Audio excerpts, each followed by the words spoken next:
With South Florida Magazine's Robert Bornstein. Dave Stanley is out there with him now. Good morning, everybody. Hey, thanks, Angela, very much. Hey, guys, this is going to really be cool today because we're going to be talking about transplanting animals. Huh? Annuals. You're going to argue with me, right? Right. You know, we could have you taken off work release just like that, pal. Now, only get little horticulturalist humor this morning.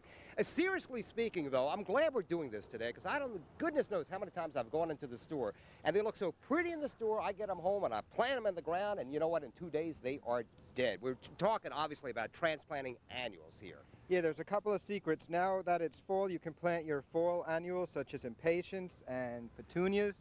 And the first thing to do when you transplant is you take it out of the pot carefully, and you look at the roots. And you see here that they're wrapped around. Let me give you a better example. Look at this, how they're wrapped around like that. You want to break up the root ball so that the roots can grow out. I've never done this before. I mean, I've never broken up the root ball like that. You see, that way the plant won't dry out.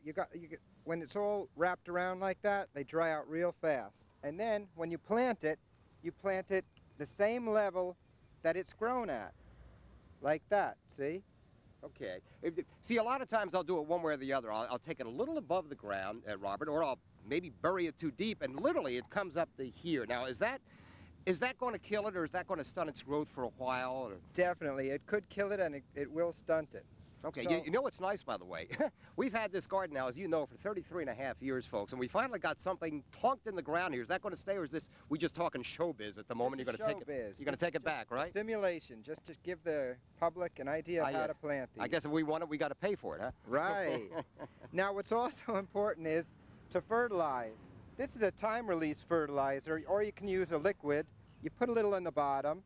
Now, most homeowners don't have good soil like this. Buy a little composted manure and put it in the hole first. It'll really help. Okay, let's back up for just a second now. You're putting a little fertilizer in. How do you know what is enough and what is not enough?